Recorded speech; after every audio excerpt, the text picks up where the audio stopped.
सहनाववतु सहनौ भुनक्तु सह वीर्यङ्करवावहै तेजस्विनावधीतमस्तु मा विद्विषावहै। ॐ शान्तिः शान्तिः शान्तिः। हरिः ॐ। ॐ आप्यायन्तु ममाङ्गानि वाक्प्राणश्चक्षुश्रोत्रमथो बलमिन्द्रियाणि च सर्वाणि सर्वं ब्रह्मोपनिषदं मां ब्रह्म निराकुर्यां मा ब्रह्म निराकरोत्। अनिराकरणमस्त्वनिराकरणं मे अस्तु तदात्मनि निरतेय उपनिषत्सु धर्मास्ते मयि सन्तु। ॐ शान्तिः शान्तिः शान्तिः। हरिः ॐ श्रीगुरुभ्यो नमः। हरिः ॐ। सदाशिवसमारम्भां शङ्कराचार्यमध्यमाम् अस्मदाचार्यपर्यन्तां वन्दे गुरुपरम्पराम्।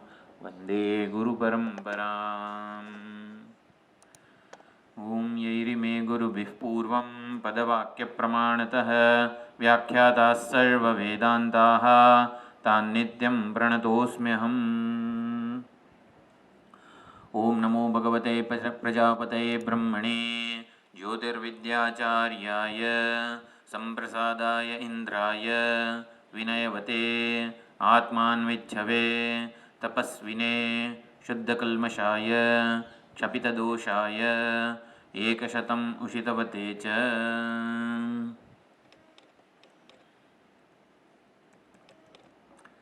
तो नरेंद्रपुरी टिप्पणना बधा मंगलाचरणना श्लोको बोली लीजिए एक बार। वासुदेवोऽस्मि सर्वज्ञः सर्वात्मा सर्वभावनः नित्यबोधोऽद्वयः सत्यः सूक्ष्मः शुद्धो वयः प्रभुः।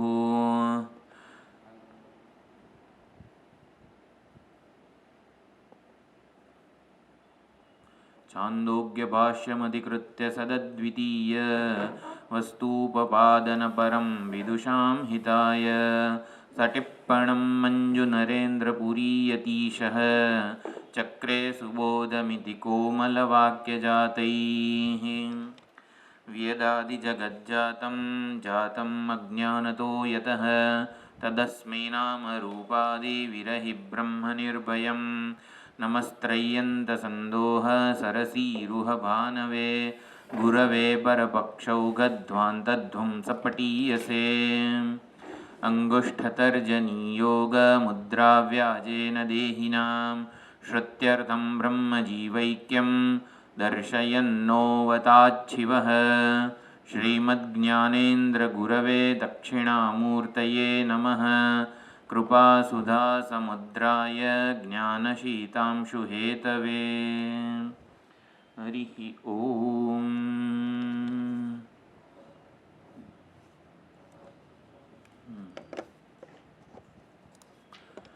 તો આપણે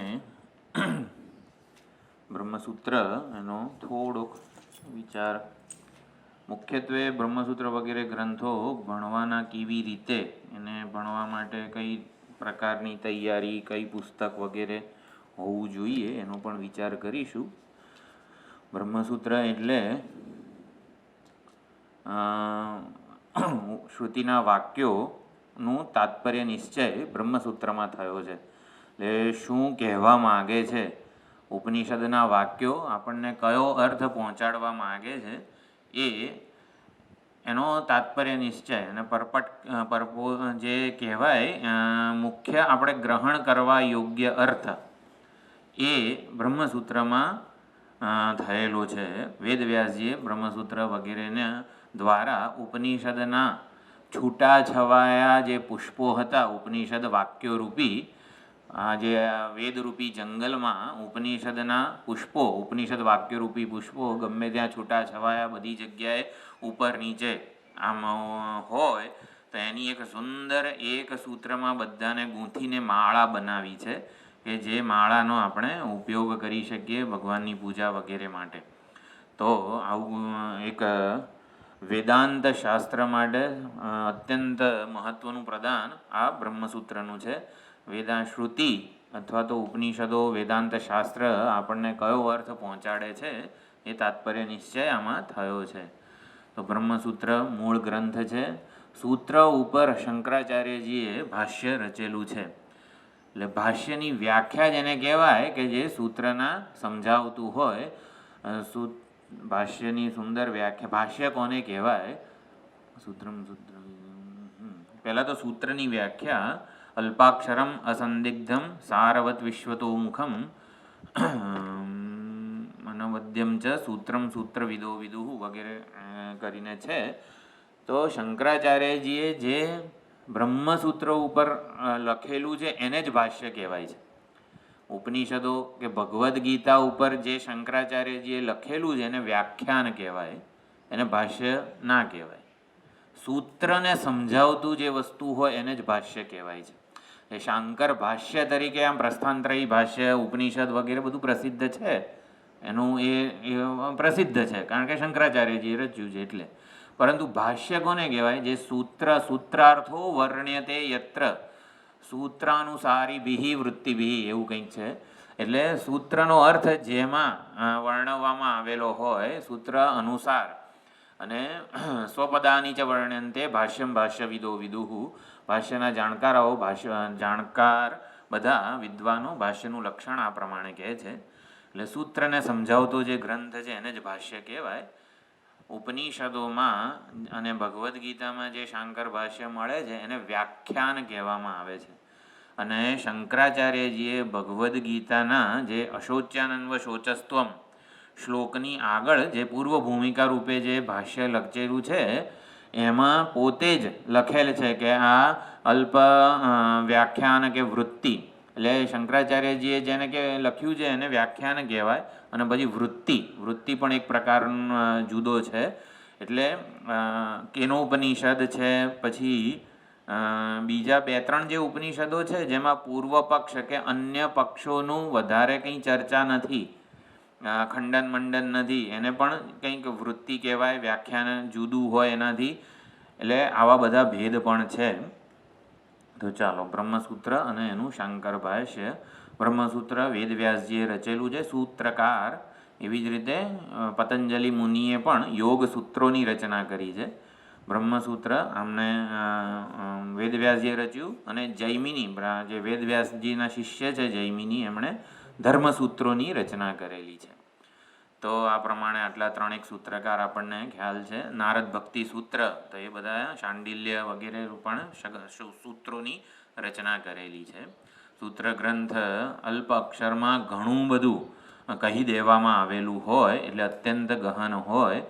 એટલે શંકરાચાર્યજીનું ભાષ્ય છે, આનંદગીરી આચાર્યની ટીકા છે, અને પરંપરાગત આશ્રમોમાં રત્નપ્રભા એટલે વિષ્ણુદેવાનંદ ગિરિજી કૈલાસ આશ્રમના જે વિદ્યાનંદ ગિરિજી હતા, જે લગભગ આપણે બધાએ જોયા હશે. વિદ્યાનંદ ગિરિજીના ગુરુ વિષ્ણુદેવાનંદ ગિરિજી અને એમના ગુરુ વિષ્ણુદેવાનંદ ગિરિજી બરોબર. તો એમણે ગોવિંદ પ્રસાદીની ટિપ્પણી બધી ઉપનિષદો ઉપર રચેલી છે. અને રત્નપ્રભા એ આવી રીતે એમણે જ કૈલાસ આશ્રમના જે વિદ્યાનંદ ગિરિજીના જે ગુરુના ગુરુ છે એમણે રત્નપ્રભા નામની ટીકા શાંકર ભાષ્ય ઉપર, કયા? બ્રહ્મસૂત્રના શાંકર ભાષ્ય ઉપર. એટલે રત્નપ્રભા સહિત જ મુખ્યત્વે ભણાવવામાં આવે છે. વચ્ચે વચ્ચે આનંદગીરી ટીકાનો પણ એમાં આધાર લેવામાં આવે. વિદ્યાવાચસ્પતિ મિશ્ર જે ભામતીકાર કહેવાય છે, ભામતીની પણ ટીકા પ્રસિદ્ધ છે. તો આ પ્રમાણે ભણવાનું હોય, ભણાવવાનું હોય, આધાર લેવાનો હોય આટલા ગ્રંથોનો. પરંતુ જે અત્યારે આપણે પ્રજાપતિ વિદ્યા વિષયમાં આ બ્રહ્મસૂત્રની થોડી ઘણી જે ચર્ચા થયેલી છે એ વિચારવાના છીએ. તેમાં વિદ્યારણ્ય મુનિ જે પંચદશીકાર છે, પંચદશીકાર વિદ્યારણ્ય સ્વામી, એમના 3 ગુરુઓ છે. ખબર છે કોઈને વિદ્યારણ્ય સ્વામીજીના ગુરુનું નામ કંઈ?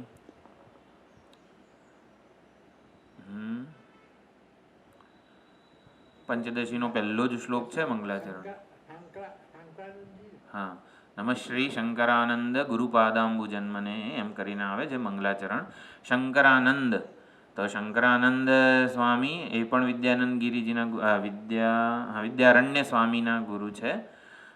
અને શંકરાનંદ સ્વામીજીએ જ ઓલું આત્મપુરાણ વગેરેની રચના કરેલી છે.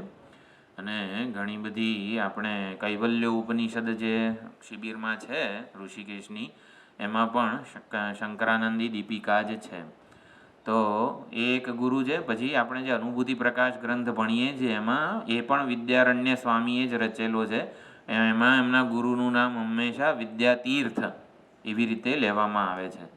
એટલે વિદ્યારણ્ય સ્વામીજીના બીજા ગુરુ વિદ્યાતીર્થ અને ત્રીજા ગુરુ ભારતી તીર્થ. તો આ ભારતી તીર્થ મુનિએ વૈયાસિક ન્યાયમાલા એની રચના કરેલી છે બ્રહ્મસૂત્ર ઉપર. તો વૈયાસિક ન્યાયમાલા એટલે કોઈ પણ સૂત્ર હોય તો એમાં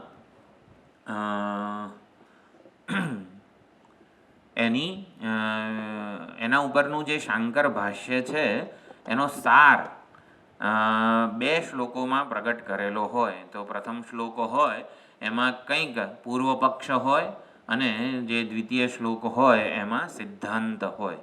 એટલે વૈયાસિક ન્યાયમાલા ભારતી તીર્થ મુનિએ રચી. ભારતી તીર્થ એ વિદ્યારણ્ય સ્વામીજીના ગુરુ છે.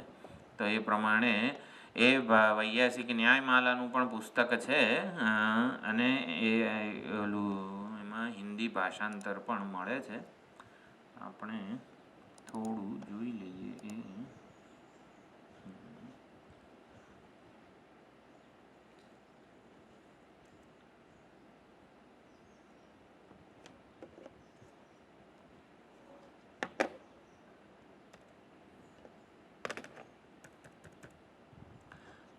બ્રહ્મસૂત્રના 4 અધ્યાય છે.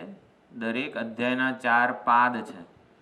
એટલે ચેપ્ટર સેક્શન એટલે ચતુર્થ અધ્યાયનો ચતુર્થ પાદ. એમાં અધિકરણ અને અધિકરણ પછી સૂત્ર. તો અધિકરણ એટલે એક ટોપિક. અધિકરણને ટોપિક કહેવાય કે ચતુર્થ અધ્યાયના ચતુર્થ પાદમાં કેટલા ટોપિક છે. તો આવી રીતે સંપદ્ય આવિર્ભાવ અધિકરણ. તો એક અધિકરણમાં 2-3 સૂત્રો હોય, ઘણા બધા સૂત્રો હોય, પણ એક અધિકરણમાં ટોપિક એક જ હોય. એટલે એક અધિકરણમાં ભલે સૂત્રો ઘણા બધા હોય તો એ એક જ ટોપિકને વરેલા ઉપનિષદ વાક્યોનું આવી રીતે ચર્ચા કરે કે આમાં હકીકતમાં અર્થ શું છે. અહીંયા મુખ્યત્વે જે કંડિકા છે 8, 12, 3 આપણે છાંદોગ્ય ઉપનિષદમાં જે જોઈ, એવમ એવ એષઃ સંપ્રસાદ અસ્માત શરીરાત સમુત્થાય પરમ જ્યોતિરૂપસંપદ્ય સ્વેન રૂપેણ અભિનિષ્પદ્યતે. આ કંડિકા ઉપર વિચાર થયેલો છે. તો ઘણો સમય થયો હોય તો કંડિકા કદાચ ભૂલી જવાઈ હોય. 8, 12, 3 એક મૂળ કંડિકા હતી. સંપ્રસાદનો અર્થ આપણે સાક્ષી કરેલો છે કે જે આ સ્થૂળ, સૂક્ષ્મ અને કારણ શરીરથી જેણે પોતાનો વિવેક કર્યો છે. સંપ્રસાદનો અર્થ સમ્યક પ્રસિદ્ધતિ અસ્મિન ઇતિ સંપ્રસાદ. તો સંપ્રસાદ જેણે આ સ્થૂળ, સૂક્ષ્મ, કારણ શરીર આ ત્રણેય ઉપાધિ, ત્રણેય અવસ્થાઓથી પોતાને વિવિક્ત એટલે કે વિવેક કરેલો છે અને પોતાના સાચા સ્વરૂપને, ચૈતન્ય સ્વરૂપને ઓળખેલું છે ને સંપ્રસાદ કહેવાય. તો એ સંપ્રસાદને એવમેવ એષ સંપ્રસાદ અસ્માત શરીરાદ સમુત્થાય. આ સ્થૂળ, સૂક્ષ્મ, કારણ શરીરરૂપી ઉપાધિથી સમુત્થાન, arising from this body, mind and sense complex. એટલે કે શરીરાત્મભાવ, દેહાત્મભાવ એ ખરેખરમાં અજ્ઞાન કલ્પિત છે મારામાં. હું આ શરીર, ઇન્દ્રિય, મન, બુદ્ધિરૂપી ઉપાધિ નથી. એ ઉપાધિ તો મારા માટે વેશ છે. ઉપાધિના કર્મો કે ઉપાધિના ધર્મો, ઉપાધિની અવસ્થાઓ બધું અજ્ઞાનને લીધે મારામાં જણાય છે. જાણે કે હું અવસ્થાવાળો હોઉં, જાણે કે કર્મોવાળો હોઉં, જાણે કે ધર્મોવાળો હોઉં ઉપાધિના, એવો જણાવું છું પણ હકીકતમાં નથી. જેમ લાલ રંગના પુષ્પને લીધે સ્ફટિક લાલ રંગનો દેખાય એવી રીતે આ ઉપાધિની સમીપ, ઉપાધિ મુજ ચૈતન્યની સમીપ હોવાથી મારું પ્રતિબિંબ એમાં ઝીલાય છે, અને એટલે પ્રતિબિંબને જોઈને હું માની લઉં છું કે આ બધા ઉપાધિના ધર્મો, કર્મો, અવસ્થાઓ મારામાં છે. પણ એટલે આવી રીતે વિવેક કરવો એટલે ઉપાધિનો મિથ્યાત્વ નિશ્ચય એવું નથી. જો ઉપાધિ મિથ્યા છે એવી રીતે આપણે નથી સમજવાનું. કોઈ પણ વિવેક કરવો એટલે શું? પોતાને એનાથી જજ નહીં કરવાનું. વિવેક કરો એટલે આમ શરીરમાંથી ઉપર ઉઠી જાય છે, જરા હળવો થઈ જાય છે, એને વિવેક કર્યો છે. સાક્ષીનું સમુત્થાન શું છે?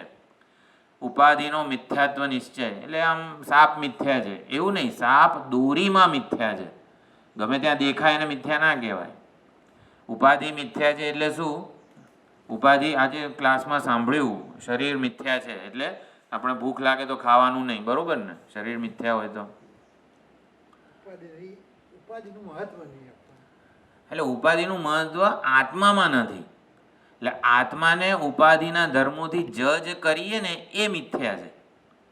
જો ઉપાધિ મિથ્યા છે, ઉપાધિ વગેરે આપણે આવું જ આમ એનું તાત્પર્ય શું? આવું બધું બ્રહ્મસૂત્રમાં આવે કે મિથ્યા શબ્દ ક્યાં લગાડવાનો છે આપણે? આત્મામાં કે ચૈતન્યમાં હું ઉપાધિના એકે ધર્મોનો આરોપ કરું, હું ભૂખ્યો, હું તરસ્યો, મને કમર દુખે છે વગેરે, મને ઊંઘ આવે છે વગેરે, તો એ બધું મિથ્યા છે. એટલે મિથ્યા શું છે? શરીરના ધર્મો જોડવા આત્મા સાથે, આત્માને શરીરના ધર્મો સાથે જોડીને એક જોવું એ મિથ્યા. એટલે આત્મામાં ચૈતન્યમાં હુંમાં આ દૃશ્ય ઉપાધિના ધર્મો, કર્મો, અવસ્થાઓને આપણે માનીએ એ માન્યતા માત્ર છે.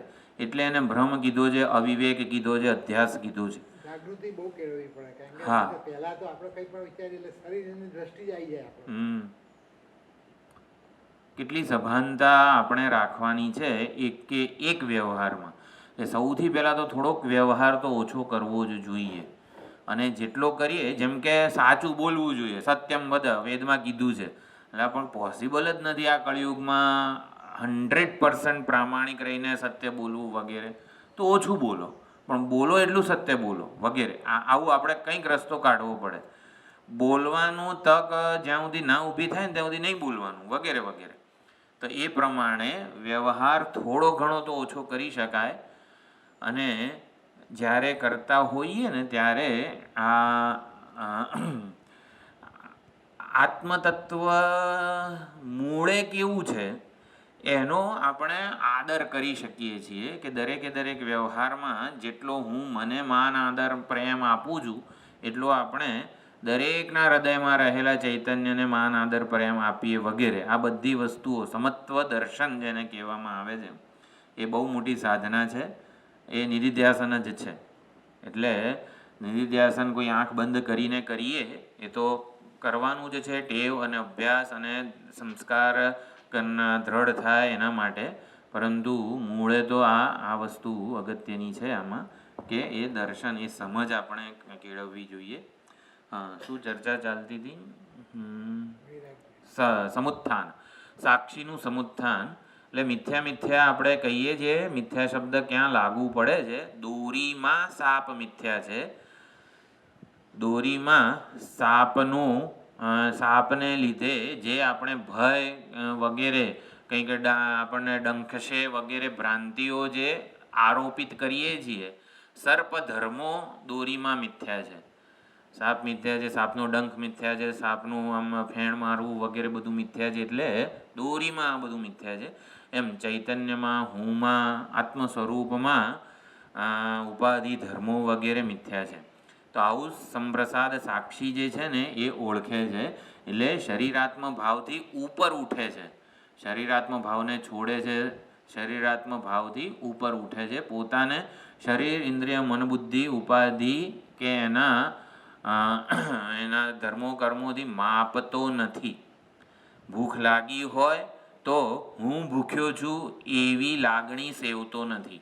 એટલે જે લાગણી તંત્રનું જેણે ઉર્ધ્વીકરણ કરેલું છે એ સંપ્રસાદ સાક્ષી છે.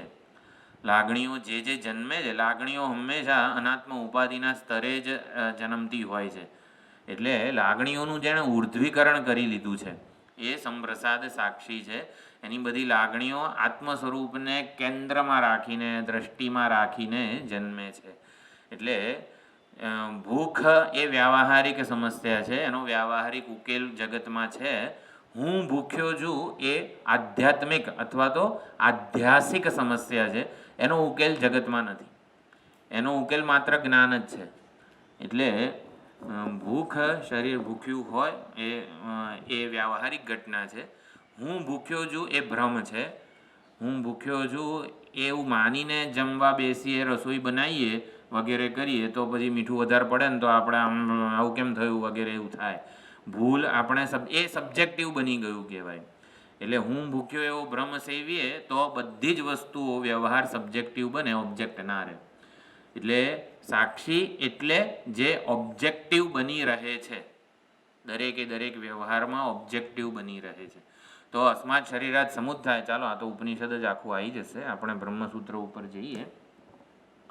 શું છે? એવમી સંપ્રસાદ અસ્માત શરીરાત સમુત્થાય પરમ જ્યોતિરૂપ સંપદ્ય, એ પરમ જ્યોતિરૂપ સ્વરૂપ ઉત્તમ પુરુષ પરમાત્માને પ્રાપ્ત કરીને, ઉપસંપદ્ય એટલે અટેનિંગ, પ્રાપ્તિ, પરમાત્મા વગેરેની પ્રાપ્તિ કરે છે, પરમાત્માનું જ્ઞાન પ્રાપ્ત કરે છે વગેરે. અને સ્વેન રૂપેણ અભિનિષ્પદ્યતે, ઉપસંપદ્ય એટલે અટેનમેન્ટ, અને સ્વેન રૂપેણ અભિનિષ્પદ્યતે પોતાના મૂળ સ્વરૂપે બનીને રહે છે. એટલે હી એસ્ટાબ્લિશિસ ઇન હિઝ ઓન નેચર. એટલે આ પ્રમાણે એસ્ટાબ્લિશમેન્ટ એને અભિનિષ્પત્તિ કહેવાય. તો સાક્ષીને જ્યારે એના સાચા સ્વરૂપનું જ્ઞાન થાય છે, અહમ બ્રહ્માસ્મિ વગેરે, ત્યારે એ પોતાના મૂળ ઉત્તમ પુરુષ, પુરુષોત્તમ, નિત્ય, શુદ્ધ બુદ્ધ મુક્ત સ્વભાવે બનીને રહે છે. આ કંડિકા છે. આ કંડિકાના તાત્પર્ય ઉપર બ્રહ્મસૂત્રમાં વિચાર થયેલો છે. તો આપણે વિચાર કર્યો કોઈ પણ બ્રહ્મસૂત્ર હોય, સંપદ્ય આવિર્ભાવ, તો એ પ્રમાણેનું સૂત્ર હોય તો એનું જે અધિકરણ છે એ અધિકરણમાં જેટલા સૂત્રો છે એના સાર રૂપે વૈયાસિક ન્યાયમાલા જે ભારતી તીર્થ મુનિએ રચેલી છે. એટલે વૈયાસિક ન્યાયમાલા સૌથી પહેલાં આપણે સમજવી પડે, એટલે સમજવી જોઈએ અને પછી સૂત્ર ઉપર વિચાર કરાય. વૈયાસિક ન્યાયમાલા ભારતી તીર્થ પહેલાં તો છે ને આમાં આ થોડુંક શું કહેવાય, હા પહેલાં આપણે આ જોવું પડે. આમ તો તમને બધાને ખબર હશે પણ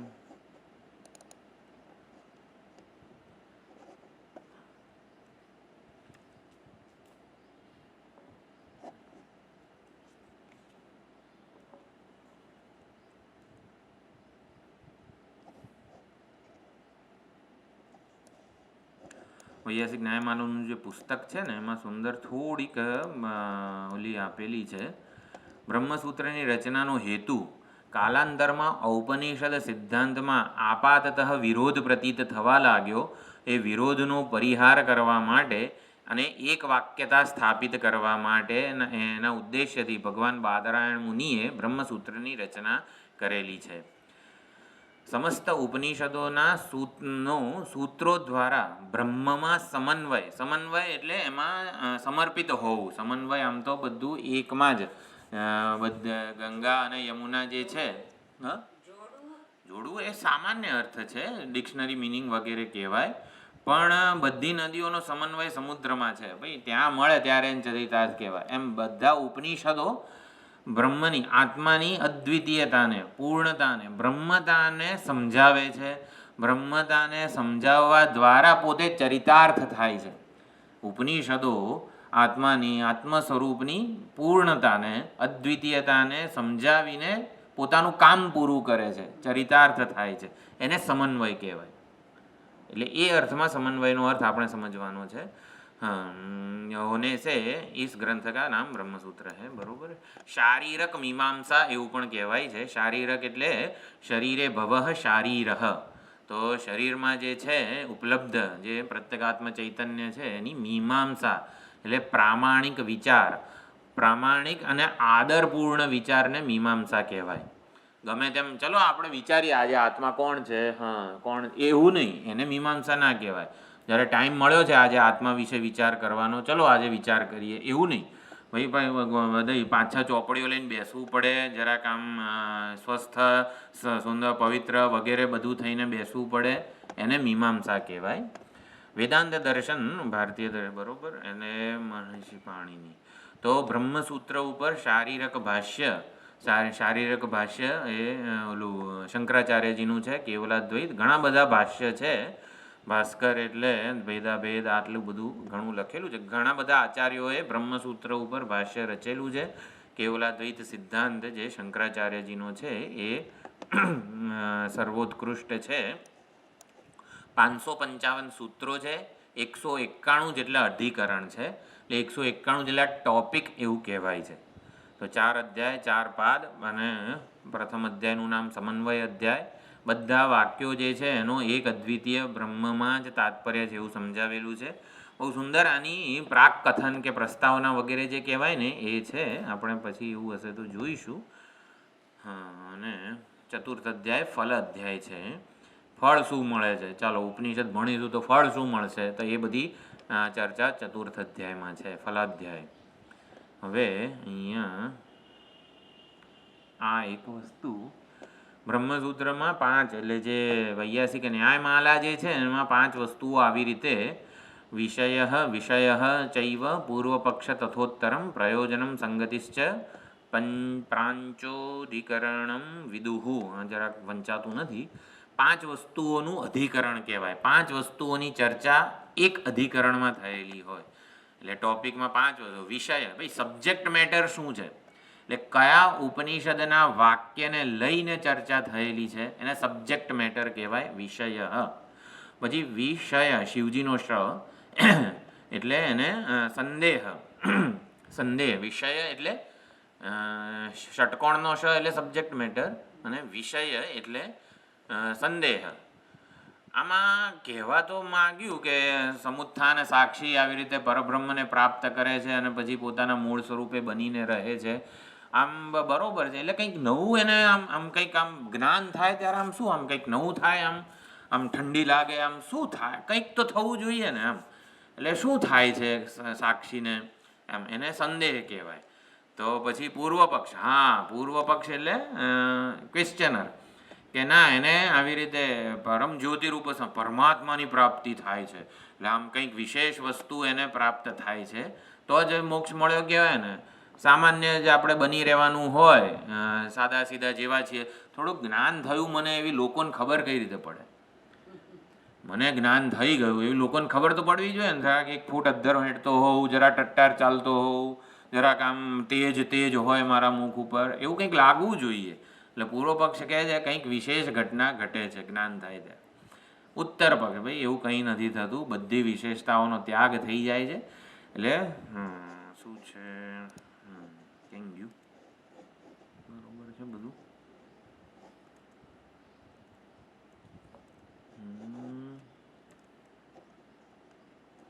તથોત્તરમ, ઉત્તર પક્ષ એટલે સિદ્ધાંતિ, પૂર્વ પક્ષ એટલે પૂર્વ પક્ષ, ઉત્તર પક્ષ સિદ્ધાંતિ, અને પ્રયોજનમ સંગતિ. સંગતિ શું છે? આની પહેલાંના અધિકરણ સાથે કે પહેલાંના જે ટોપિક છે એની સાથે શું સંગતિ છે. એટલે વિષય સંદેહ સંગતિ પૂર્વપક્ષ સિદ્ધાંત ઇતિ એવ એકમ અધિકરણમ પંચાવયવમ જ્ઞેયમ. દરેક અધિકરણના 5 અવયવો છે. વિષય, પૂર્વપક્ષ, ઉત્તર પક્ષ અને સંગતિ. તો આ પ્રમાણે ભારતી તીર્થ મુનિ અધિકરણ સાર, અને વૈયાસિક ન્યાયમાલા ભારતી તીર્થ મુનિએ રચી, એટલે વૈયાસિક ન્યાયમાલાને અધિકરણ સાર કહેવામાં આવે છે. અધિકરણમાં જે ચર્ચા થયેલી છે શંકર ભાષ્ય, રત્નપ્રભાના બધા ટીકાકારોએ વડે કહેવા શું માગે છે, તો એને શું કીધું આપણે, તીર્થમાં વૈયાસિક અધિકરણ સાર. હા, તો અધિકરણ સાર કહેવાય છે. બ્રહ્મસૂત્ર રાષ્ટ્રભાષાનો અનુવાદ. હા, એટલે આ એક વૈયાસિક ન્યાયમાલાની જે ચોપડી સામાન્ય રીતે બધા પાસે હોવી જોઈએ, એમાં સંસ્કૃત જે છે એ તો ભારતી તીર્થ મુનિએ રચેલું છે, પણ એનું હિન્દી અનુવાદ સત્યાનંદ સરસ્વતીજી એ મહાત્મા છે એમણે કરેલું છે. તો આ પ્રમાણે એટલું થયું. હવે આપણે આપણું ચોથું જે છે ને એ જોઈ લઈએ. હા,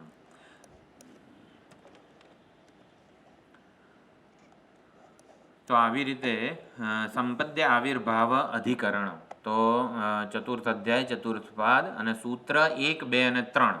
એટલે સંપદ્ય આવિર્ભાવ અધિકરણમાં 3 સૂત્રો છે. તો 3 સૂત્રોમાં કહેવા શું માગે છે, તો એનું આવી રીતે 2 શ્લોકમાં, એટલે પહેલા શ્લોકમાં છે ને ઓલું વિષય અને પૂર્વપક્ષ થયેલો હોય ચર્ચા. છેલ્લો જે બીજો શ્લોક હોય એ સિદ્ધાંતિ એનું સિદ્ધાંતિ કહેવામાં આવે છે. તો એક એમાં જો સંદેહ છે, પૂર્વપક્ષ છે, સિદ્ધાંત છે. આ પ્રમાણે તો મુક્તિ કા સ્વરૂપ સ્વર્ગ કે સમાન નવીન હૈ યા પ્રાચીન હૈ. આમ જ્ઞાન થાય તો આમ કંઈક નવું તો મળવું જોઈએ ને, મને કંઈક અનુભવ થવો જોઈએ, કંઈક વિશેષ, કંઈક ચમત્કાર થવો જોઈએ. સામેવાળાને ખબર કઈ રીતે પડે મને જ્ઞાન થઈ ગયું છે. એટલે મુક્તિ કા સ્વરૂપ સ્વર્ગ કે સમાન, કંઈક નવી વસ્તુ પ્રાપ્ત થાય છે. જ્ઞાનીને મોક્ષ મળે અથવા તો જ્ઞાન થાય, બ્રહ્મ જ્ઞાન થાય, ત્યારે મને આમ ખબર કઈ રીતે પડે. એટલે કંઈક નવી વસ્તુ પ્રાપ્ત થાય છે કે પ્રાચીન, ભાઈ પહેલાં જેવો હતો ને એવો જ દેખાય. પહેલાં વાળ ધોળા હતા તો વાળ ધોળા જ હોય મુક્તના, એવું કંઈ વાંધો નથી. પહેલાં 2 રોટલી ખાતા હોય તો 2 રોટલી જ ખાય, કંઈ વધારે ના ખાય જ્ઞાન થાય એટલે. એટલે નવીન છે કે પ્રાચીન છે, આવો સંદેહ જન્મે છે. પછી પૂર્વ પક્ષ કહે છે મુક્તિ કા સ્વરૂપ નવીન है क्योंकि अभिनिष्पत्ति वचन है प्राप्त अटेनमेंट परम ज्योति रूप संपद्य स्वेन रूपेण अभिनिष्पद्यते. તો અભિનિષ્પત્તિ એટલે એ રીતે બનીને રહે છે. એટલે કંઈક ક્યાંક જઈએ તો પછી આપણને કંઈક મળ્યું એવું કહેવાય ને. કશુંક વસ્તુ મળે ક્યારે? એના માટે કંઈક કર્મ કર્યું હોય, પ્રયત્ન કરેલો હોય, એટલા માટે. અને મુક્તિ મેં ફલત્વ બી હે, મુક્તિને ફળ કીધું છે જ્ઞાનનું. ફળ એટલે શું? મફતમાં તો ના મળે ને, મહેનત કરવી પડે ને ફળ માટે. મફતમાં મળે કઈ વસ્તુ? જો આ તો આપણો પૂર્વ પક્ષ તરીકે વિચાર કરો. પૂર્વ પક્ષની જગતની અંદર કોઈ પણ વસ્તુ મફત ના મળે, પુરુષાર્થ કરવો પડે. પણ જે આત્મ સ્વરૂપ છે તો પ્રાપ્ત જ છે. ખાલી જે અજ્ઞાન કે આવરણ છે એ હટાવવાનું છે, એ પુરુષાર્થ. બરોબર, એ પુરુષાર્થ. સાધના. એટલે સૂર્ય તો હોય જ, અત્યારે પ્રકાશી જ રહ્યો છે. આપણને જણાતો ના હોય તો પ્રાપ્ત જ છે, પણ પ્રાપ્ત હોવા છતાં પણ અજ્ઞાત છે. એ પ્રમાણે આખી ચર્ચા થશે. મુક્તિમાં મુક્તિરૂપી ફળ પણ મળે છે, માટે કંઈક નવું થતું હોવું જોઈએ. તો સિદ્ધાંત કહે છે સ્વેન રૂપેણ अभिनिष्पद्यते. स्वेन रूपेण, इस वाक्य में स्वशब्द के होने से ज्ञात होता है कि मुक्ति स्वरूप प्राचीन જ છે. કંઈ નવી વસ્તુ તમને મળતી હોય મુક્તિમાં એવું નથી. અભિનિષ્પત્તિ કા અર્થ આવિર્ભાવ है. તો આવિર્ભાવ જે છે ને એ આ સંપદ્ય આવિર્ભાવ. તો આવિર્ભાવ શબ્દ જે છે ને એ આવી રીતે એટલે બ્રહ્મસૂત્રમાં સૂત્રકારે મૂકેલો છે. અજ્ઞાન કે નાશ સે ફલ વ્યવહાર મુક્તિ में होता है. તો જ્ઞાન થાય ત્યારે કંઈક તો થવું જોઈએ, એ કંઈક થવું જોઈએ વગેરે વગેરે છે ને એ અજ્ઞાન નિવૃત્તિ. બધો જ વ્યવહાર અજ્ઞાનના ક્ષેત્રમાં થાય છે. કંઈક તો થાય ને, કે હા થાય ને તો અજ્ઞાન નિવૃત્ત થાય. એટલે અજ્ઞાન નિવૃત્તિ રૂપી ઘટના ઘટે છે. રોગ નિવૃત્ત થાય તો આપણે ક્રોસિન વગેરે દવા લઈએ તો સ્વાસ્થ્ય પ્રાપ્ત નથી થતું, સ્વાસ્થ્ય આવિર્ભૂત થાય છે.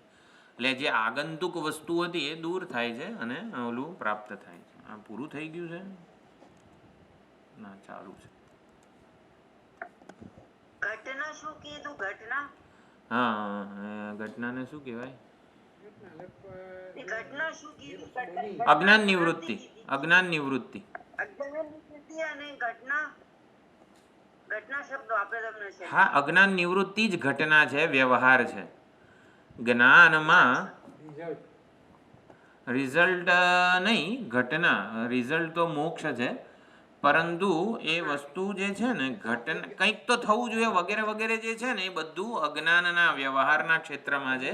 સાથે જ ઘટે છે. ભ્રમ નિવૃત્તિ ઘટના છે. હા, ભ્રમ નિવૃત્તિ થઈ એટલે પેલું તો આપોઆપ પ્રકાશવાનું છે. પ્રકાશવાનું છે. હા, ઘટના કઈ ઘટે છે તો કે ભ્રમ નિવૃત્ત થાય છે, અજ્ઞાન નિવૃત્ત થાય છે. કોઈ નવી વસ્તુ પ્રાપ્ત થતી નથી. જેમ કે મને આ ચશ્મા મેં આમ મૂકી દીધા હોય ને પછી શોધતો હોઉં આખા ઘરમાં, અને પછી કોઈ કહે કે ભાઈ ચશ્મા તો તને મળેલા જ છે, એટલે કંઈ મળેલા છે, કંઈ દેખાય છે મને, અને ત્યાર પછી કહે કે જો માથા ઉપર છે તો પ્રાપ્ત હતા અને એની પ્રાપ્તિ થઈ. તો પ્રાપ્તિ જે છે એ કંઈ નવીન નથી. ચશ્મા અપ્રાપ્ત છે એ ભ્રમની નિવૃત્તિ છે. ઘટના કઈ ઘટે છે? કર્મ અને કર્મનું ફળ. એટલે બ્રહ્માકાર વૃત્તિ ઉત્પન્ન થાય છે જે અજ્ઞાનની નિવૃત્તિ કરે છે. એટલે બ્રહ્માકાર વૃત્તિ અજ્ઞાનની વિરોધી છે, અજ્ઞાનની શત્રુ છે, અને એ આવી રીતે અજ્ઞાનને નિવૃત્ત કરે છે. અજ્ઞાન અને અજ્ઞાનના કાર્યને બાધિત કરે છે. આ ઘટના ઘટે છે. જો હવે અહીંયા હાજી कर्म और कर्म का फल भी तो नहीं रहता, ये भी तो घटना ही ना कहलाई. क्या हुआ? कर्म और कर्म का फल नहीं रहता है. हाँ, बाधित हो जाता है. कर्म होता है, अज्ञान निवृत्ति रूपी कर्म होता है. ब्रह्माकार वृत्ति अज्ञान का बाध करती है, अज्ञान कार्य का भी बाध कर देती है. ये घटना घटती है. रेल में जो व्यावहारिक रेल में है, जागृत अवस्था में ये घटना घटती है. बरोबर? हाँ. ठीक है. और फिर ब्रह्माकार वृत्ति स्वयं भी वो फटकड़ी जो છે એ નીચે બેસી જાય એવી રીતે પોતે પણ પોતાનું કાર્ય કરીને એ પોતે નિવૃત્ત થઈ જાય છે, આવું કહેવામાં આવે છે. ચાલો, એટલે સ્વેન રૂપેણ. હવે આ જે છે ને એ ભોલે બાબાજી રત્નપ્રભાનું હિન્દી ભાષાંતર, આ બહુ જ રેર છે. કોઈ ભાષ્યનું હિન્દી ભાષાંતર કરેલું છે ઘણા બધા લોકોએ, પણ ટીકાનું. ચોપડી અવેલેબલ છે? હા, 5 વોલ્યુમ છે. અહીં નહીં હોય, આપણે મહેન્દ્રભાઈ મંગાવી લાવશે. 5 વોલ્યુમ છે. એટલે રત્નપ્રભા જે પ્રામાણિક શાંકર ભાષ્ય ઉપરની ટીકા છે એ જ ભણવાની હોય. એનો હિન્દી અનુવાદ ભોલે બાબાજીએ કરેલો છે. એટલે આ જે છે ને ભોલે બાબાજીની ટિપ્પણી છે, થોડુંક આપણે જોઈ લઈએ, બહુ સુંદર છે. भाव यह है कि यह एषा संप्रसाद अस्मात् शरीरात् समुत्थाय परम ज्योति रूप संपद्य स्वेन रूपेण अभिनिष्पद्यते. आ जे छांदोग्यनी श्रुति है एनो अर्थ શું છે? ઉપાધિ શાંત હોને પર, એટલે કે ઉપાધિથી પોતાનો વિવેક કરવામાં આવે ત્યારે જે ઠીક तरह से प्रसन्न होता है. एक मिनट, अभी म्यूट करવું પડે.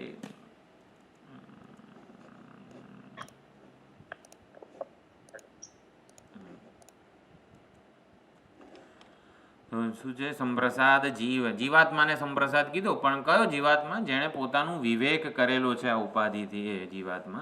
यह जीव तीनों शरीरों के अभिमान को छोड़कर परब्रह्म को प्राप्त करके मुक्त रहता है. થોડાક નાના અક્ષર હશે, તમને નહીં વંચાય.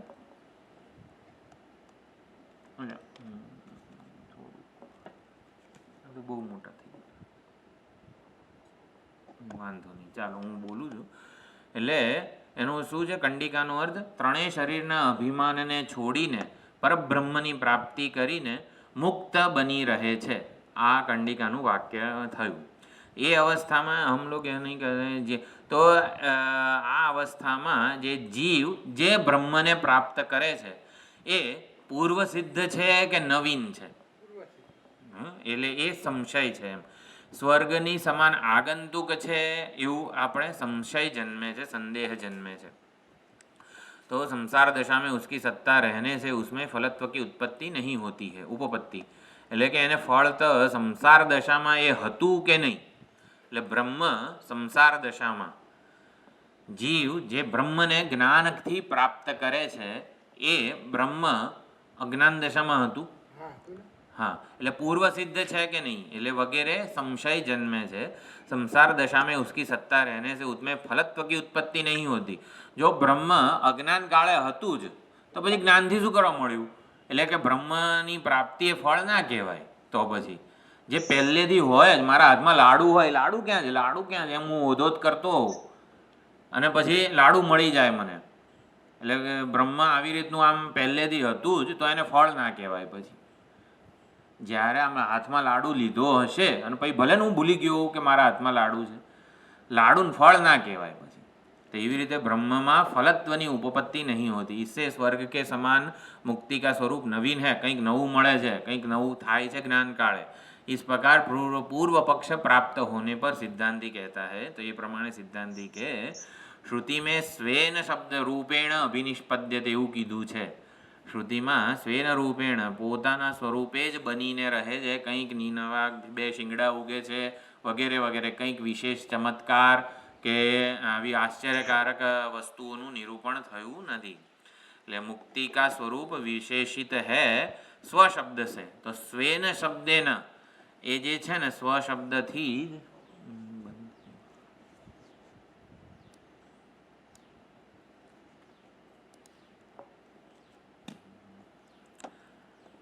જ સુંદર આવી રીતે ચર્ચા થતી હોય છે બ્રહ્મસૂત્રમાં. બ્રહ્મસૂત્ર ભણીએ ને ત્યારે એવું લાગે કે આપણે પ્રજાપતિ ભણ્યા. બાકી ત્યાં સુધી જાણે કે આપણે ગપ્પા માર્યા હોય ને એવું લાગે.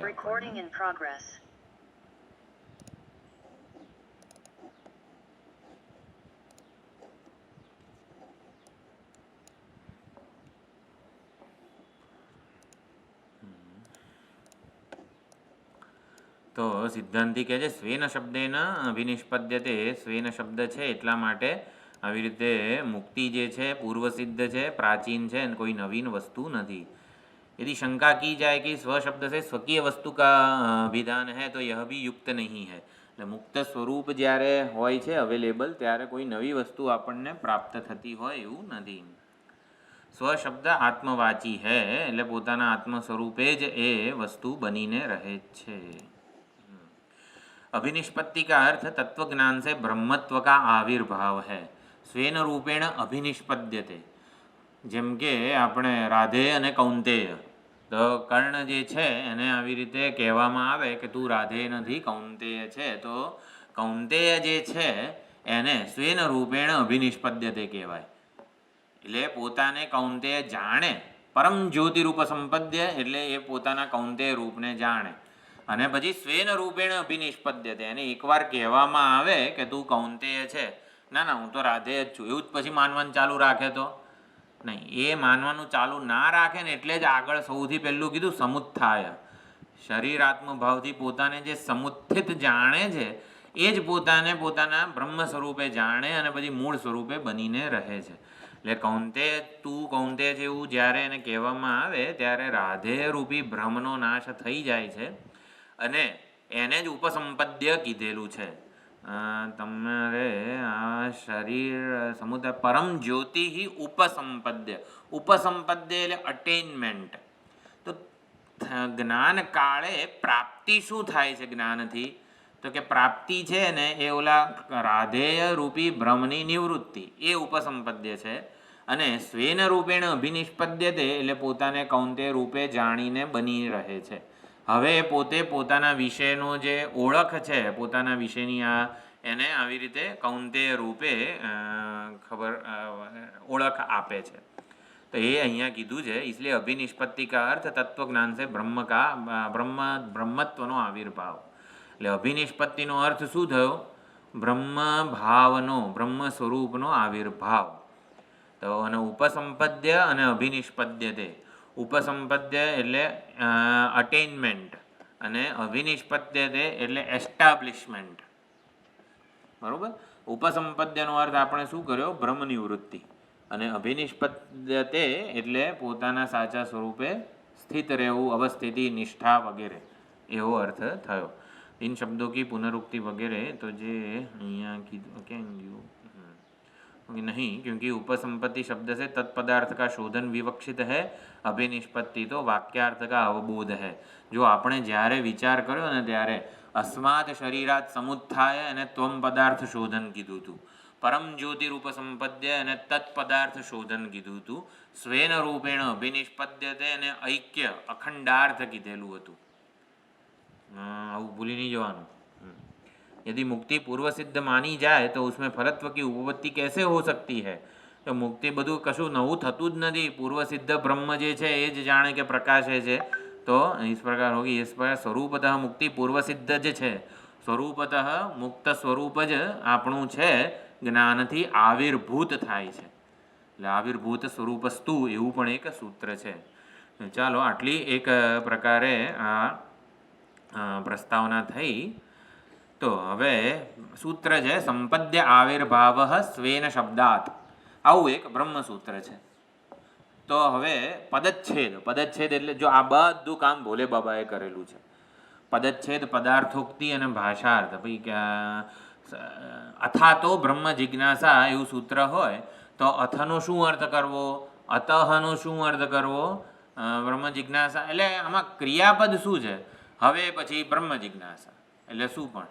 તો હવે પછી બ્રહ્મ જિજ્ઞાસા કરવી જોઈએ કે તો કર્તવ્યા એવું એ પદાર્થોક્તિ પોતે મૂકે. એટલે સંપદ્ય, પછી આવિર્ભાવ અને સ્વેન શબ્દાત, આટલા 3 શબ્દો છે અંદર. તો એનો શું જ ભાઈ કંઈક આમ લાલ, પછી છે અને પછી કંઈક બીજું, એટલે કોઈક 3 શબ્દો હોય તો કોઈ સંગતિ શું એ 3 શબ્દોની, તો એને પદાર્થોક્તિ કહેવાય કે વચ્ચે થોડાક ઉમેરી દેવાના શબ્દો. કે શું ઉમેરવાનું? સંપદ્ય એટલે સ્વપ્રકાશ સ્વરૂપમ આત્માનમ સાક્ષાત અનુભૂય. સંપદ્ય એટલે અટેઇનમેન્ટ, પ્રાપ્તિ, એનો ડિક્શનરી મિનિંગ સંપદ્ય. તો અહીંયા શું અર્થ છે?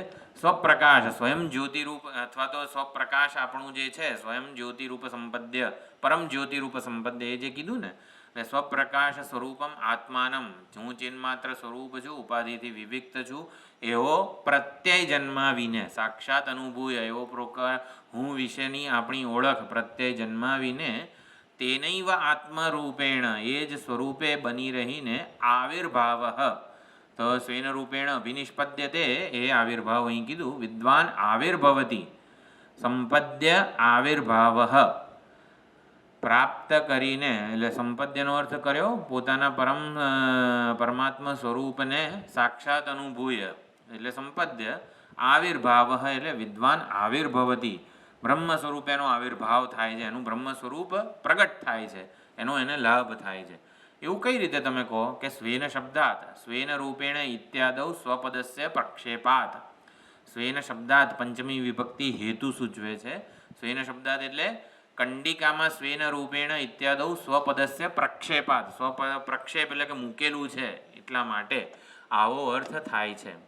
એટલે ભાષાર્થ, પ્રકાશ સ્વરૂપ, સ્વયં પ્રકાશ સ્વરૂપ આત્માનો પ્રત્યક્ષ અનુભવ કરીને, હું એ જ સચ્ચિદાનંદ સ્વરૂપ આત્મા છું એ પ્રકારે પ્રત્યય જન્માવીને સાક્ષાત્કાર કરીને આત્મરૂપ से વિદ્વાન આવિર્ભૂત હોતા है. એટલે એ જ સ્વયં પ્રકાશ સચ્ચિદાનંદ સ્વરૂપે જ વિદ્વાન આવિર્ભૂત રહે છે. પોતાના વિશેની ઓળખ, પોતાના વિશેના જે નિર્ણય છે એ આ રીતે લે છે કે હું ચિન્માત્ર સ્વરૂપ આત્મા છું. इससे स्वेन रूपेण इत्यादि श्रुति में स्वशब्द का पाठ है. તો આ પ્રમાણે તો હવે એનું ભાષ્ય છે, ભાષ્યનો અનુવાદ છે ભોલે બાબાએ કર્યો. રત્નપ્રભા છે, રત્નપ્રભાનો અનુવાદ ભોલે બાબાએ કરેલો છે. તો એ પ્રમાણે પૂર્વપાદે બ્રહ્મોપાસકાનામ, અહીંયા પૂર્વપાદ એટલે આગળનો જે તૃતીય પાદ હતો બ્રહ્મસૂત્રમાં, એમાં બ્રહ્મોપાસકાનામ કાર્ય બ્રહ્મ પ્રાપ્તિ ઉક્તા. તો આગળ જે છે ને નિર્ગુણ બ્રહ્મ વિદ્યા અરે સગુણ બ્રહ્મ વિદ્યાના ફળની ચર્ચા બ્રહ્મસૂત્રમાં થયેલી છે. એટલે એ થોડી સંગતિ આપીને પછી આગળ વધે છે રત્નપ્રભાકાર. હવે નિર્ગુણ વિદ્યા ફલ વાક્યમ ઉદાહૃત્ય, હવે અહીંયા નિર્ગુણ બ્રહ્મ, નિર્વિશેષ બ્રહ્મ ભાવ જે છે ને એની ચર્ચા થાય છે. તો સંશય જે જન્મે છે એ આવી રીતે રત્નપ્રભાકાર પ્રગટ કરે છે. થઈ ગયું? શું છે રત્નપ્રભાકારનો સંશય? પૂર્વ પક્ષે મોક્ષસ્ય સ્વર્ગાત અવિશેષ, સ્વર્ગ જેવું કંઈક ચમત્કારિક વસ્તુ હશે મોક્ષ.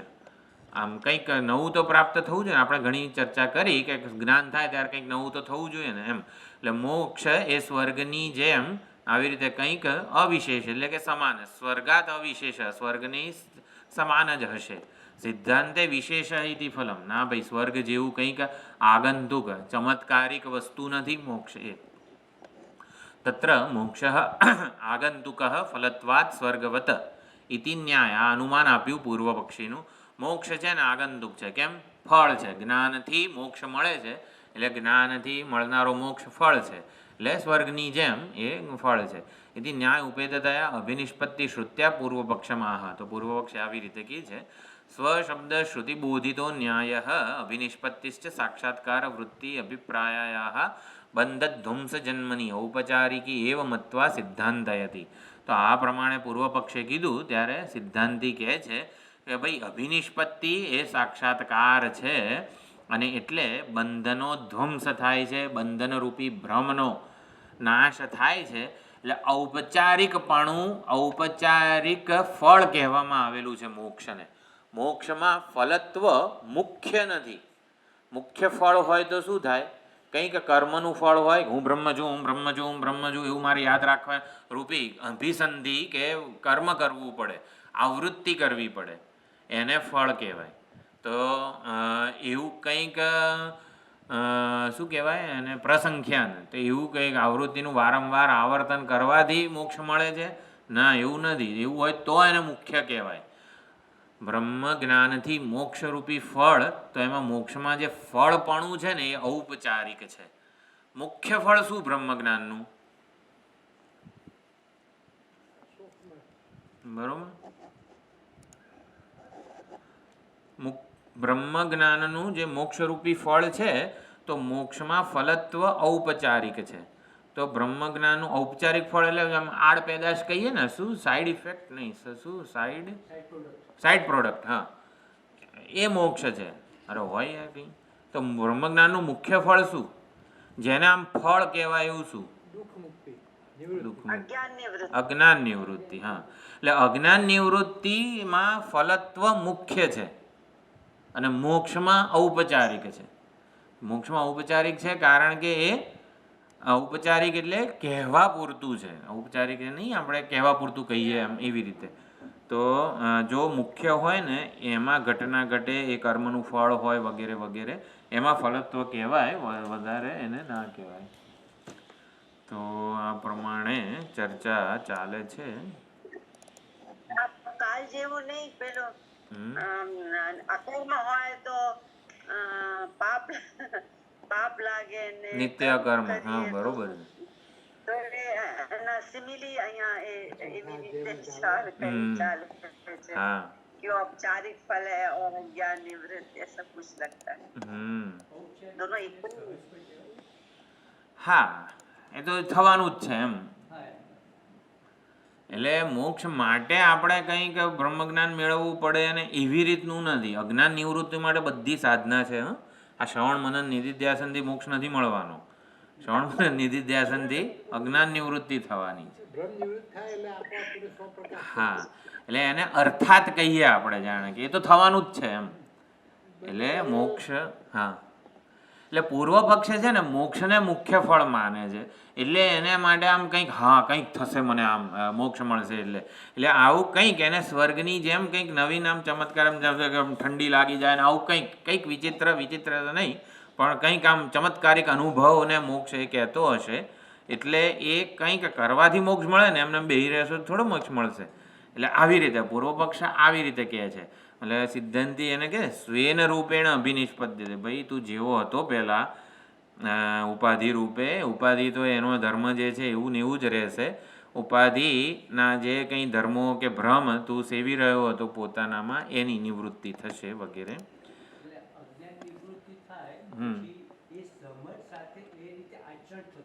હા,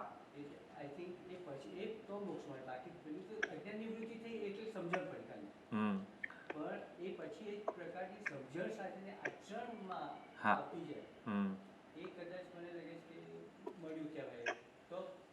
એટલે સ્વેન રૂપેણ અભિનિષ્પદ્યતે એવું કીધું છે. એટલે એક આખ્યાયિકા કહેવામાં આવે છે, ઓલી શંકરાચાર્યજીએ એકદમ આખ્યાયિકામ પ્રચક્ષતે એવી રીતે શ્રુતિમાં ભાષ્યમાં કીધેલું છે. ઓલો રાજપુત્ર અને ભીલપુત્ર, એટલે આવી રીતે રાજાને અનેક રાણીઓ હોય અને સંતાન ના હોય, પછી કંઈક આવી રીતે ઋષિમુનિઓની કૃપાથી કંઈક આ યજ્ઞ કરે અને એકાદી રાણીને સંતાન થાય, પછી બીજી બધી રાણીઓને દ્વેષ થાય એના. એટલે કંઈક કાં તો એને જે પુત્રને ઝેર પીવડાવી દે, અથવા તો પુત્રને આવી રીતે પોતાના કોઈક જંગલમાં મોકલી દીધો. તો જંગલમાં આવી રીતે નાના પુત્રને મોકલી દીધો, પછી એ ભીલ આદિવાસીઓ વચ્ચે ઉછરતો હતો. તો એકવાર આવી રીતે ઉછરતો હતો. આદિવાસી ભીલ કેવા હોય, કંઈક આચાર વિચાર ના હોય, ખાવાનું મન થાય ત્યારે ખાઈ લે. એવું નહીં કે હાથ ધોઈને ખાવા બેસીએ વગેરે, પલાઠી વાળીને બેસીએ, ઊભા ગમે ત્યારે સૂતા ખાય. એટલે કંઈક આવી રીતે પશુવત જીવન, સંસ્કાર વગરનું જીવન જીવે. મહાત્મા એકવાર જંગલમાંથી પસાર થતા હતા, એટલે એણે જોયું કે આ જે છે ને જે રીતે ભીલ બાળકો વચ્ચે રમી રહ્યો છે આ છોકરો, એ હા ચલો આમ કરો તેમ કરો, એટલે એને રાજાના લક્ષણ દેખાયા. એટલે કે આ છે ને ભીલ ના હોવો જોઈએ, આ રાજાનો પુત્ર હોવો જોઈએ. એટલે એમ પછી શોધ કરીને પછી ખબર પડી કે આ રાજ્યમાં છે ને આવી રીતે રાજાના પુત્રને નાનપણમાં કોઈકે જંગલમાં મૂકી દીધો હતો. એમ કરીને પછી આદિવાસીઓ વચ્ચે આવ્યા એ મહાત્મા, અને પછી કીધું કે આ ભાઈ તમારો પુત્ર છે કે ના ના અમને તો મળેલો છે, તો એને જગ્યાએ મોકલવો છે એની મૂળ જગ્યાએ, તો કે હા વાંધો નહીં.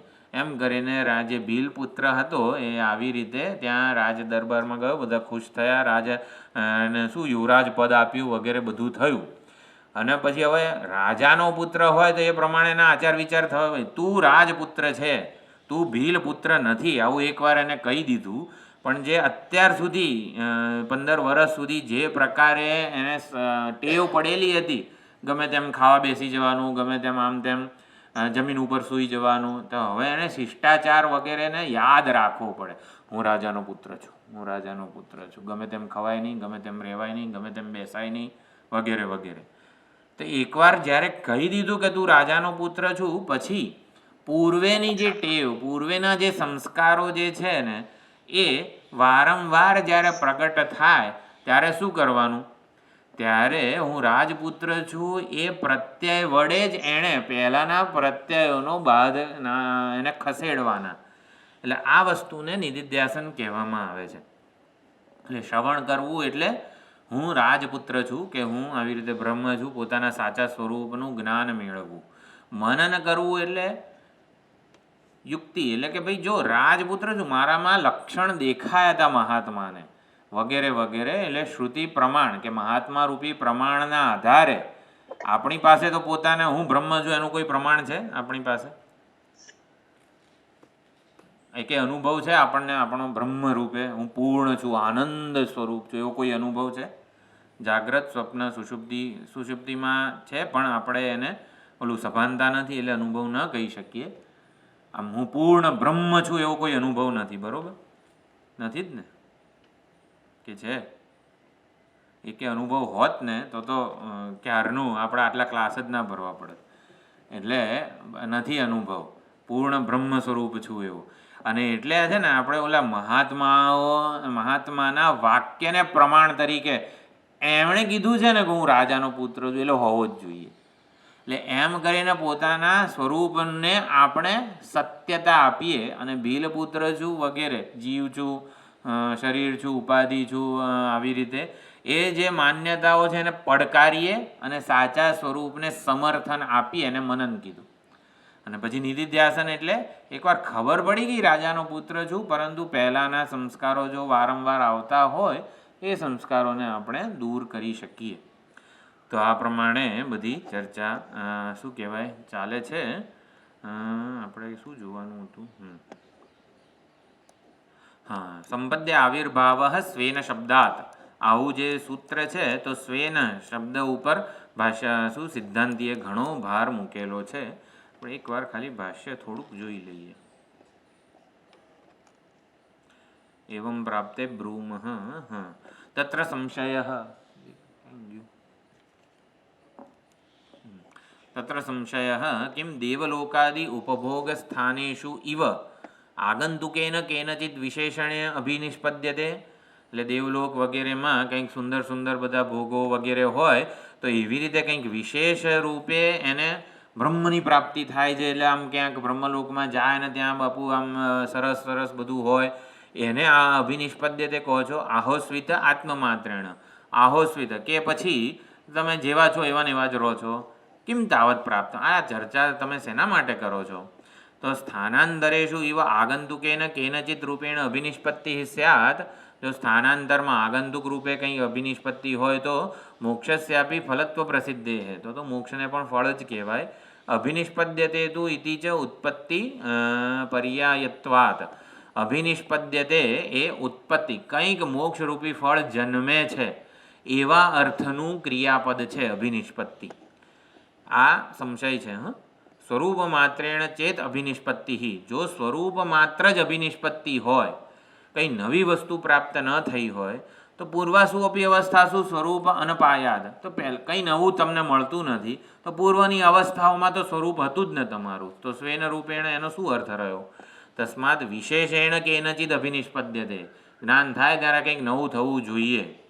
એવમ પ્રાપ્તે બ્રૂમઃ, આવી રીતે તો સિદ્ધાંતિ કહે છે કેવલેના આત્મના આવિર્ભવતી ન ધર્માંતરેણ, કંઈ નવા આશ્ચર્યકારક ચમત્કારિક અનુભવો ધર્મો પ્રાપ્ત થતા નથી, વિશેષતા પ્રાપ્ત થતી નથી, ખાલી સ્વસ્વરૂપે આવિર્ભાવ થાય છે. સ્વસ્વરૂપ ઉપરના જે કંઈ પણ પ્રતિબંધો ભ્રમ વગેરે બધું હતું એ નિવૃત્ત થાય છે. પુતઃ, તો એ ભાષ્યકાર કહે છે સ્વેન રૂપેણ અભિનિષ્પદ્યતે ઇતિ સ્વશબ્દાત, અન્યથા હિ સ્વશબ્દેન ઇતિ વિશેષણમ અનવકૃપ્તમ સ્યાત. જો મોક્ષની આવી રીતે અભિનિષ્પત્તિ જે છે એ કંઈક ચમત્કારિક હોત ને તો સ્વશબ્દથી એને ના કીધી હોત, એવું કીધું. નનું આત્મીય અભિપ્રાય. સ્વશબ્દ એટલે શું? કાં આત્મ સ્વરૂપ અથવા આત્મીય એટલે કે પોતાનું જે કહેવાય ને, સ્વશબ્દના બે અર્થ થાય છે, હું અથવા મારું એમ, આત્મા અથવા આત્મીય. તો અહીંયા આત્મા એ શબ્દ છે. સ્વેન રૂપેણ તો આત્મ સ્વરૂપેણ, આત્મીય રૂપેણ એવો અર્થ નથી કરવાનો. આવી થોડીક ટેકનિકલ ચર્ચા આમાં છે. એટલે યેનૈવ કેનચિદ રૂપેણ અભિનિષ્પદ્યતે તસ્યૈવ આત્મીયત્વ ઉપપત્તેઃ સ્વેન વિશેષણમ અનર્થકમ સ્યાત. જો આત્મીય અર્થ કરીએ ને તો સ્વેન એ વિશેષણ અનર્થક થઈ જાય છે. એટલે આત્મવચનતાયામ તું અર્થવત કેવલેન વા આત્મરૂપેણ અભિનિષ્પદ્યતે ન આગંતુકેણ અપરરૂપેણ ઇતિ. એટલે કે મોક્ષ મળે ત્યારે કેવળ એ આત્મ સ્વરૂપે સમસ્થિતિ છે. અત્યારે આપણે આત્મ સ્વરૂપથી જાણે કે વિખૂટા અથવા તો વિખૂટા પડેલા છીએ, અથવા તો એ આવિર્ભૂત નથી એવું પણ સમજી શકાય. એટલે અત્યારે એવું છે કે અત્યારે આત્મ સ્વરૂપથી અજ્ઞાનને લીધે અંતર છે. એ અજ્ઞાનનું અંતર જ્ઞાન વડે દૂર થાય એટલે આત્મ સ્વરૂપે બનીને રહે છે. કંઈ નવી આવી વિશેષ ચમત્કારિક ઘટના ઘટતી હોય એવું નથી. તો આ પ્રમાણે અહીંયા પહેલું સૂત્ર છે મુક્ત પ્રતિજ્ઞાનાત, બીજું સૂત્ર છે. તો એક આવી રીતે આ તો આપણે બ્રહ્મસૂત્ર વગેરે જે ગ્રંથો છે એને એનો વિશેષ થોડોક પરિચય મેળવેલો છે. હા, પોતાના વિશેનો દ્રષ્ટિકોણ. એટલે આપણે કીધું કે ઉપાધિ કે વ્યક્તિત્વથી પોતાને માપતા હોઈએ છીએ ને, જે એ માપવાનું બંધ થાય. જેમ કે ભીલપુત્ર હતો તો એ ભીલપુત્ર જે રીતે એના સંસ્કારો વગેરે બધા હતા, પોતાને કેવો માનતો હતો, એટલે ભીલ નામનું જે કંઈ વિશેષતાઓ મર્યાદાઓ હોય એનાથી પોતાને માપતો બંધ થાય છે અને પોતાને બ્રહ્મ સ્વરૂપની જે ઓળખ છે એ પ્રમાણે પ્રગટ કરે છે. એટલે આત્મ પ્રત્યયમાં જ વિશેષતા કે ભેદ છે. આત્મ પ્રત્યય એટલે પોતાના વિશેનો, હું વિશેનો જે ઓળખ છે એને પ્રત્યય કહેવાય. પ્રત્યય એટલે ઓળખ. એટલે હું વિશેની જે સભાનતા છે ને, શું? હા, એક મિનિટ છે.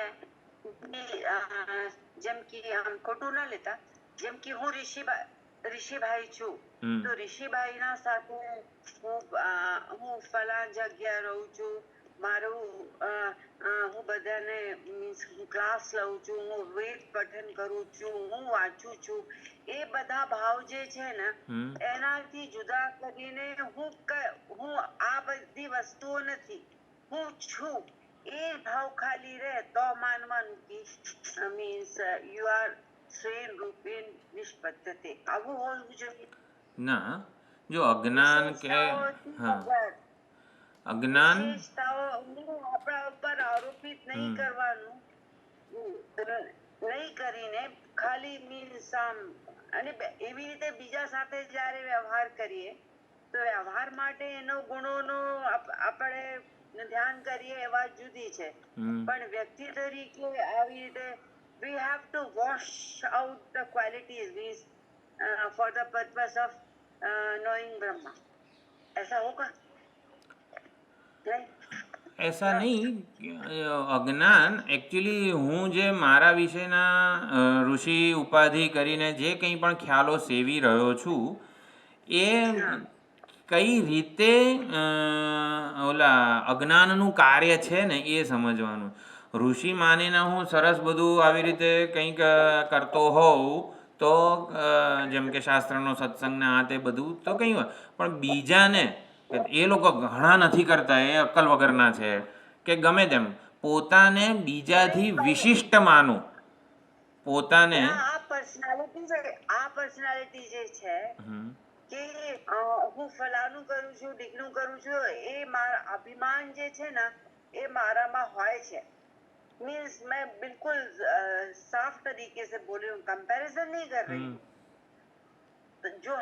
जो ब्रह्म के रूप में जो फीलिंग होगा ना, उस समय क्या होना चाहिए, मैं ये चीजें मेरे पास है, मैं ये कर रहा हूँ, वो सब जब चीजें लगी रखती हैं व्यक्ति के साथ में, तब उसमें वो अध्यास हो जाता है चीजों का, और फिर धीरे धीरे इकट्ठा होता चला जाता है, तो अपने ब्रह्म स्वरूप को मनुष्य भूल जाता है. जैसे मान लीजिए, समझिए कि एक आदमी है, वो गंगा नदी में नहाया और बाजू की रेत में अलट पलट हो गया, तो सारी जितनी मतलब उसमें चीजें थी ना, वो सब इकट्ठी हो गई, गंदगी सब इकट्ठी हो गई, नदी में वापस कूदा तो फिर साफ हो गया.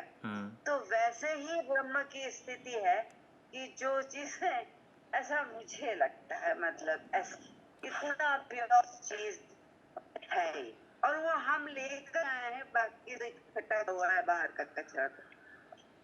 ऐसा नहीं, क्योंकि समान सत्ता नहीं है. वो आपने जो एग्जाम्पल दिया उसमें गंगा जल की और वो रेत की समान सत्ता है, तो वो रेत में जाने से वापिस इम्प्योर हो जाता है. क्रूड एग्जाम्पल है, हाँ, वो उसका तो चलता है, लेकिन हमारे किस्से में क्या है, जो ब्रह्म स्वरूप है वो सत्य है, और भूख तरस सुखी दुखी आ બધું એ પ્રાતિભાષિક સત્તા છે અને ઓલી પારમાર્થિક સત્ય છે.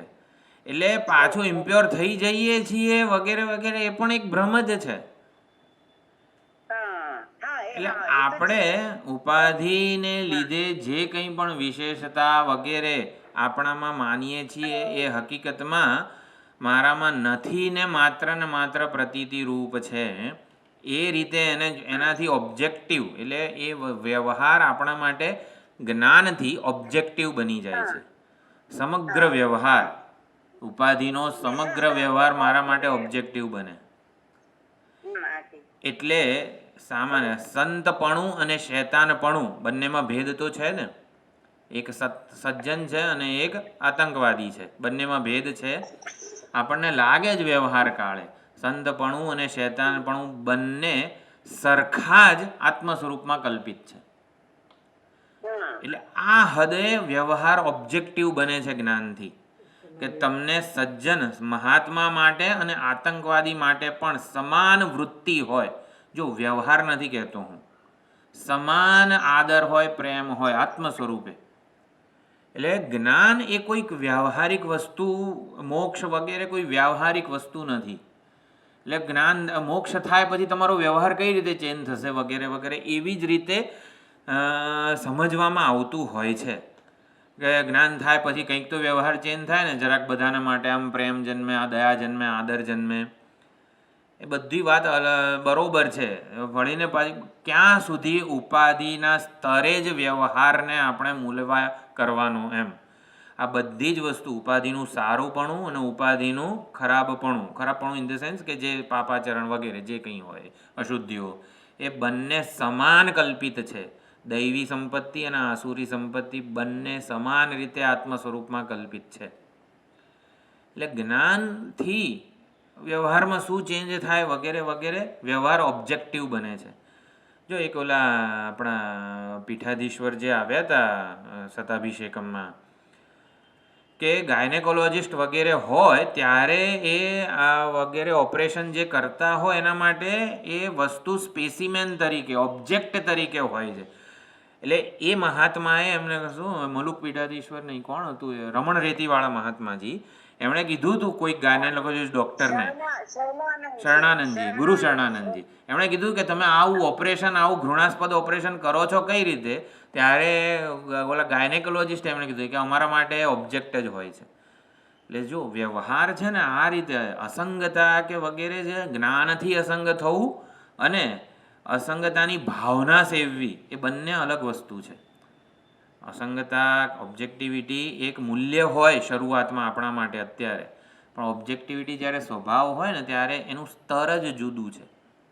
પછી આપણને વિશ્વરૂપ દર્શન વગેરે જે બધું છે ને, એટલે મૃત્યુ છે, આ છે, બધી ઘટનાઓ જે છે ને એનાથી પોતાને અસંગ જાણે છે. એટલે આમ થોડુંક એનો અર્થ એકચ્યુઅલી સમજવાનો છે કે વ્યવહારમાં ઘટતી ઘટનાઓનો હું સાક્ષી છું. આવા બધા શબ્દો વપરાય છે, પણ એ શબ્દોનો જે સ્પિરિટ છે ને એ ખાસ એ બહુ જ મોટી પરિપક્વતા છે. એટલે જ્ઞાન પરિપક્વતા આપે છે. વ્યવહાર આપણો કર્મના ફળ સાથે કર્મનું ફળ જન્માવતો નથી. આપણો વ્યવહાર નવા કર્મોનું ફળ જન્માવતો નથી. વ્યવહાર થતો હોવા છતાં પણ ફળ ના જન્મે એવી સ્થિતિ છે આ જ્ઞાનની. એટલે આપણે એવું માની શકાય કે કોઈએ કઈ બી જે આતંકવાદી છે તો એ પણ બ્રહ્મ એ સ્વરૂપે આવ્યું, અને જે સંત છે તો બ્રહ્મ એ સ્વરૂપે આવ્યું. એટલે બ્રહ્મના અલગ અલગ અલગ અલગ રૂપના દર્શન આપણે કરવાના.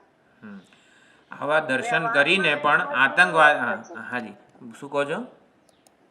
વ્યવહારમાં વ્યવહાર જુદું હોય. નહીં, હું એ જ સમજાવું છું. આતંકવાદીમાં પણ બ્રહ્મ દર્શન કરીને આતંકવાદીને લાફો મારવાનો અને એને પતાવી દેવાનો. હા, જો વર્તન વ્યવહાર મેં આતે જ કીધું, ઓબ્જેક્ટિવ બનીને આતંકવાદીને હરિઓમ કરવાનો.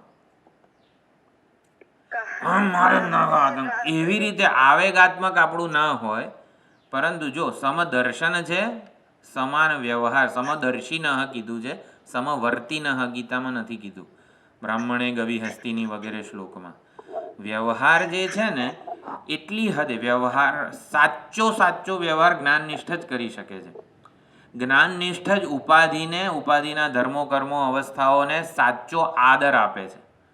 આપણને એવું લાગે વેદાંતો છે ને ઉપાધિને મિથ્યા કહે છે, એવું નથી. ઉપાધિને ખરેખરો આદર તો વેદાંતિ જ આપે છે. કઈ રીતે આદર આપે છે એને હું સુધી લઈ નથી જતો વગેરે વગેરે. એટલે એટલી પરિપક્વતા છે ઉપાધિના સ્તરથી, એટલું બધું ઉપર ઉઠેલું છે આ જ્ઞાન વેદાંતનું કે એને પણ આપણે વિઝ્યુલાઇઝ કરીએ કે વ્યવહાર નથી સુધરતો ને આવું બધું વ્યવહારના સ્તરે જ જ્ઞાનની મૂલવણી ચાલુ રાખીએ છીએ આપણે, પણ જ્ઞાનથી વ્યવહારને મૂલવતા નથી કોઈ દિવસ. એટલે થોડીક સૂક્ષ્મ ભેદ છે. વારંવાર આ બધી વસ્તુઓની ચર્ચા કરવા દ્વારા આપણે સમજવાનું છે કે જ્ઞાન કયા સ્તરે કહેવામાં આવે છે અને વ્યવહાર કયા સ્તરે થાય છે. વ્યવહારમાં વ્યવહારના નિયમો કાયદાઓનો આદર થવાનો જ હોય, કરવાનો જ હોય, પણ એ આદર જ્યારે થાય ને ત્યારે જ્ઞાનની સ્થિતિ એમાં બહુ જ ચેન્જ લાવતી હોય છે. શું છે હેલ્ધી એટીટ્યૂડ નહીં, અને કોગ્નેટિવ ચેન્જ વગેરે શબ્દો દયાનંદજી મહારાજ વાપરે છે. કોગ્નેટિવ ચેન્જ એને કહેવામાં આવે છે કે તમે વિરક્ત, વૈરાગ્ય વગેરે પરિપક્વતાના નિર્ણયો સ્પષ્ટપણે દેખાય. આપણો વ્યવહાર સબ્જેક્ટિવ બની જતો હોય છે, પરંતુ આપણે બને ત્યાં સુધી ઓબ્જેક્ટિવ બનીને વ્યવહાર કરીએ એ જ્ઞાનનું ફળ કહી શકાય. એટલે વ્યવહારમાં શું ફળ વગેરે ફેરફાર થાય છે, ઓબ્જેક્ટિવિટી આવે છે, એ જ્ઞાનનું ફળ છે. ઓબ્જેક્ટિવના સાથે લાગણી હોવી જોઈએ. એ લાગણીઓ છે ને હેલ્ધી એટીટ્યુડ એવો શબ્દ વાપર્યો મેં. હા, લાગણી એટલે આપણે લાગણી દરેકે દરેક શબ્દને ઉપાધિ સાથે જ આપણે મૂલવતા હોઈએ છીએ. એટલે લાગણીઓનું ઉર્ધ્વીકરણ વગેરે શબ્દ વાપર્યો, અને સાચી લાગણીઓ, સ્વસ્થ લાગણીઓ વગેરે જે બધું છે, વ્યવહારના બધા કાયદાઓનો આદર કરીને એ લાગણીઓ જન્મતી હોય છે. એમ એટલે એક હેલ્ધી હોય છે બધી વસ્તુ, રિઝોલ્વ થયેલું હોય છે. હવે રિઝોલ્વ થયેલાનું ગુજરાતી શું થાય? આપણામાં કોઈ પ્રકારનો ડંખ, અપરાધની ગવાયાની લાગણીઓ નથી હોતી એ વખતે. સમાધાન. હા, એટલે સાક્ષી સ્વરૂપે હોવું એટલે આમ રિઝોલ્વ થઈ જવું જોઈએ એમ, એને સાક્ષી કીધેલું છે. અપમાન થયું સાક્ષી બની જઈએ એવું એને સાક્ષી નથી કીધું. હરિઓમભાઈ. હાજી, હરિઓમ બોલો. આપણે એટલે ઉદાસીન રહેવું એવું કહેવાય? ઉદાસીન રહેવું એ પ્રયત્ન એક વસ્તુ છે, પ્રયત્ન એક વસ્તુ છે, અને પ્રયત્ન વગર આપોઆપ રહેવાય એ જ્ઞાન છે. ઓલી ભાવના છે ઉદાસીન રહીએ વગેરે, ભૂખ લાગી છે તો ઉદાસીન રહીએ, એટલે શું? ઉદાસીન રહેવાનો અર્થ એ વખતે હું ભૂખ્યો છું, મને કંઈક જોઈશે જલ્દી જલ્દી વગેરે, આમ જે આવેગાત્મક વર્તન થાય છે ને એ ના થાય, પણ આમ શાંતિથી જે દાળ ભાત શાક હોય એ ખાઈ લેવાના એમ, તોય ઉદાસીન રહ્યા કહેવાય. ઉદાસીન રહેવું એટલે ઓબ્જેક્ટિવિટી વગેરે બધી જ વસ્તુઓ વળી વળીને ત્યાં જ આવે છે કે વ્યવહારની ઘટનાઓથી હું મને મૂલવું નહીં. એટલે હું મને મૂલવું ને તો એ વ્યવહાર સબ્જેક્ટિવ બની જાય અને પછી આવેગાત્મક વર્તન થાય. મને વળી ભૂખ લાગી છે અને કોઈ હજી કંઈ રસોઈ નથી બનાવ્યું વગેરે વગેરે થાય. એટલે સહજ થવું જોઈએ. હા, આ બધી વસ્તુઓ જ્ઞાનને જેટલું મહત્વ આપીશું ને એમ વ્યવહાર આપોઆપ સહજ થતો જશે. આપણે જ્ઞાનને સમજ્યા નથી એવું ના કહેવાય. જ્ઞાનને એને પૂરેપૂરું આપણે એના સ્વરૂપને આપણે ઓળખવું પડે. જ્ઞાન કઈ હદે કાર્ય કરે છે અને વ્યવહાર કયા સ્તરે થાય છે. એટલે વ્યવહાર પૂરેપૂરો ઓબ્જેક્ટિવ બનતો, વ્યવહાર જ્ઞાનને અનુસરનારો છે હકીકતમાં. આપણે હંમેશા મેં કીધું ને કે વ્યવહારથી જ્ઞાનને મૂલવતા હોઈએ છીએ. નહીં, જ્ઞાનથી વ્યવહારની મૂલવણી થતી હોય છે. એટલે સાચી વસ્તુ આપણે વારંવાર એની સ્પષ્ટતા આવતી જાય એમ એમ વ્યવહાર પોતે જ્ઞાનને અનુસરે છે. પછી ઉદાસીન રાયને આ બધું ગોઠવાઈ જાય એમ. આપણે સ્પષ્ટ હોઈએ તો જ્ઞાની વ્યક્તિમાં ઈશ્વરીય ગુણ આવી જાય છે. હા, એ બધો શ્રદ્ધાનો વિષય છે. હા, હા, પણ જ્ઞાનીને શું કરવા? આપણામાં જ ઈશ્વરીય ગુણો આવી જાય છે એવું રાખ્યું હોત તો શું કરવા જ્ઞાનીમાં આવે? એ તો એમાં તો છે ને નથી એવું થઈ જાય છે. અમુક વાર જે જ્ઞાની શું કરવા આપણા કરતા જુદો હોય.